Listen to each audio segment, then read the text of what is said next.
আজকে হচ্ছে মঙ্গলবার, 5টা 15 বেজে গেছে। চলো এবার বাবুর স্কুলে টিফিনটা রেডি করব। ওর স্কুল ড্রেসটা রেডি করে দিয়ে এসেছি। টিফিনটাতে আজকে বললো আমাকে যে মা একটুখানি ম্যাগি দেবে। আমরা ঠিক আছে দেবো, কারণ খুব কম ম্যাগিটা নিয়ে যায়, মাসে একবারও নিয়ে যায় কিনা সন্দেহ। তবে দু একজন চাউমিন ম্যাগি নিয়ে যাচ্ছে বলে ওর একবার ইচ্ছে গেল। তা ও মাঝে মাঝে বলে আবার যে বাড়িতে আসবো তারপর তুমি আমাকে বানিয়ে দেবে, বা কখনো কখনো বলে মা স্কুলের টিফিনের জন্য দাও। আজকে যেহেতু বলে রেখেছে তার জন্য আমি ভাবলাম চটপট করে ওর জন্য একটু ম্যাগি করে দিই। আর আজকে যেটা খেয়ে যাই ওই সকালবেলাতে একটুখানি গুড় লবণ আর তেল বলছি, পাতিলেবুর রস আর একটু ছাতু গুলে দেবো। 2 গ্লাস করে রাখবো, বাবুর বাবা এসে একটুখানি খাবে 1 গ্লাস, আর হচ্ছে বাবু। বাদামগুলো ছাড়িয়ে নেবো। ড্রেস সব রেডি করা গেছে, ও এখন বাথরুম গেছে, তারপর ড্রেস পরবে, তারপর এটা খেয়ে বেরিয়ে যাবে। তারপর নিজের কাজকর্ম আছে। আজকে হচ্ছে জয় মঙ্গলবার, মানে জ্যৈষ্ঠী মাসের প্রথম মঙ্গলবার। আমি প্রত্যেকটা মঙ্গলবারই করি, সেই বিয়ের আগে থেকেই মা যেমনভাবে শিখিয়ে দিয়ে এসেছিলো সেই রকমভাবে করি। তাতে পুজো আছে, ঘরে অনেক কাজ আছে, ঘর মোছা এখনও বাকি আছে, ঘর মোছাটা কখনো হয় নাই। ঘর মুছবো, স্নান করব, পুজো করব, তারপর নিজে খেতে পারবো।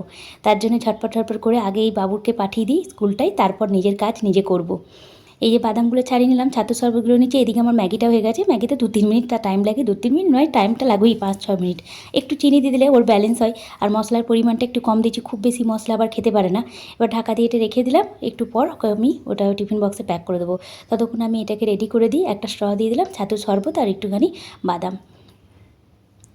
আজকে না এই যেহেতু জয় মঙ্গলবার, আমরা তো একবার শুকনো খাই, একবার ভিজে, আবার রাত্রে ময়দা কিংবা আটা জাতীয় জিনিস।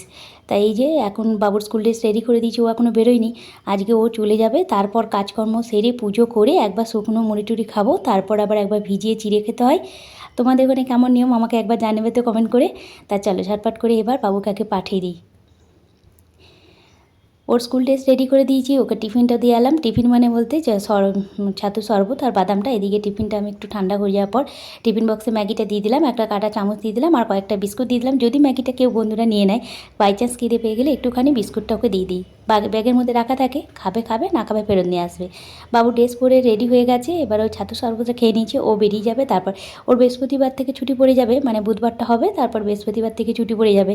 ছুটিতে পড়ে গেলেও ঘুরতে কোথাও যাওয়া হবে না, বুঝলে। এই গরমে তো 1 নাম্বার 2 নাম্বার হচ্ছে বাবুর স্কুল খোলার পরই হচ্ছে তোমার হাফ-ইয়ারলি পরীক্ষা। আবার 2 তারিখ থেকে বাবুর বাবার স্কুল খুলে যাবে, মানে বাবুর বাবা তো অনেক দিন আগে ছুটি পড়ে গিয়েছিল, যার জন্য বাবু ছুটি পড়েনি বলে কোথাও ঘুরতে যাওয়া হয়নি। এই কারণে না দুজনা দুরকম স্কুল হয়ে না অসুবিধা হয়। বাবু এদিকে আমাকে মুখে বলছিল, মা আমার মুখে কিছু লেগে আছে। ছাতুর শরবত খেয়ে এক একদিন মুখটা ধোয় না, আবার এক একদিন মুখটা ধোয়, আবার তা ভয় পায়।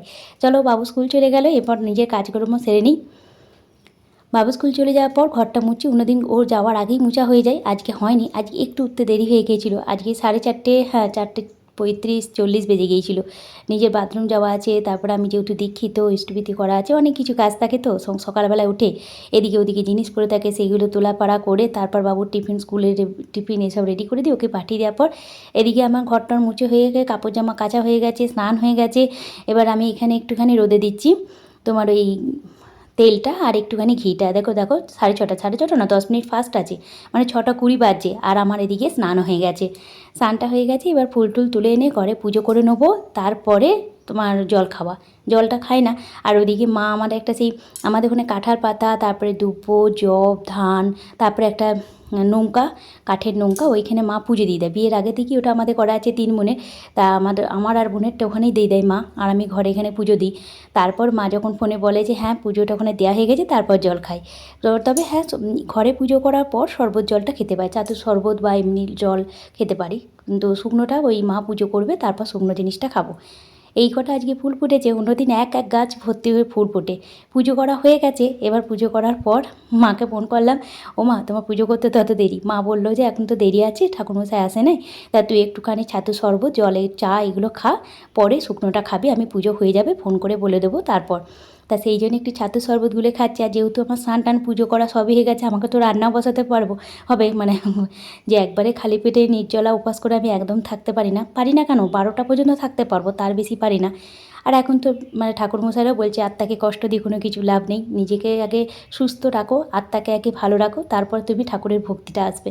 তো যাই হোক, যেটা যেটা যার যুক্তি, আমি অত যুক্তি টুক্তি মানি না। যখন মনে হয় হ্যাঁ পুজো হয়ে গেছে, মা বললে একটু শরবত খেতে, মায়ের কথা শুনে মতো একটুখানি ওই ছাতুর শরবত খেয়ে নিলাম। আর এখানে ওর বাবাকে বলেছিলাম আজকে শুকনো খাওয়া, যেহেতু আজকে কিছু করতে পারছি না জলখাবারে, তা নিরামিষ মিষ্টির দোকানে একটু মিষ্টি আর একটু চপ নিয়ে আসবে, তাই চপ এনে নিয়ে এসছে, একদম নিরামিষ। মিষ্টির দোকানে যেগুলো তৈরি হয় সেগুলো তো নিরামিষই থাকে। আর একটু আম কলাও নিয়ে এসেছে। রান্নাবান্না মোটামুটি কমপ্লিট হয়ে গেছে, ওদেরকে ভাতও দিয়ে দিয়েছি। এরপর আমি এবার শুকনোটা খাওয়া হয়ে গেছে, সেইটা তোমাদের সঙ্গে শেয়ার করা হয়নি। অনেক বেলার পর খেয়েছি, প্রায় 12:30টার পর। এখন মোটামুটি 2:30টা বাজছে, তখন আমি ভিজিয়ে খাচ্ছি। কারণ কি মা বললো পুজো করতে নিতে, মা যখন ফোন করলো তখন 11:30। আমি যখন খেতে বসলাম শুকনো ওই চপ আর মুড়ি শুকনো খেতে হবে, ভিজিয়ে জল দিয়ে খাওয়া চলবে না। সেটা খেয়েছি যখন প্রায় 12টা, এখন 2:30 3টে বাজছে। মা বললো না খেয়ে নেগা ভিজিয়ে, তাই এই জন্য চিড়েটাকে একটুখানি ভালো করে ধুয়ে একটুখানি দই, কলা, মিষ্টি, আম নিয়ে নিলাম। ব্যাস, আজকের আমাদের জয় মঙ্গলবারে ভিজানো হয়ে গেল। এখন রাত্রি 8:30 বাজছে। ময়দা খাবার বলতে খুব বৃষ্টি হয়েছিল, এরপর তার ক্যামেরা অন করার সময় পাইনি, প্রচণ্ড পরিমাণে বৃষ্টি হচ্ছিল। ঝড় বৃষ্টির কারণে বাবু আমার কাছে আবদার করলো। বাবুকে আমি প্রথম জিজ্ঞাসা করলাম, পরোটা খাবি না লুচি খাবি না রুটি খাবি? আমাকে তো রুটি খেতে নেই, পোড়া জিনিস, যেহেতু জয় মঙ্গলবার। ও বললো মা লুচি করো। তার লুচি, তার সঙ্গে ওর নিরামিষ পনির আলুর তরকারি খুব পছন্দ করে। একটুখানি কাজু বাদাম বাটা দিয়েছি, একটু চিনি দিয়ে দিলাম। ব্যাস, আজকের ব্লগটা এখানেই শেষ করছি। ভালো থেকো, সুস্থ থেকো, ভালো লাগলে লাইক সাবস্ক্রাইব, বাই বাই।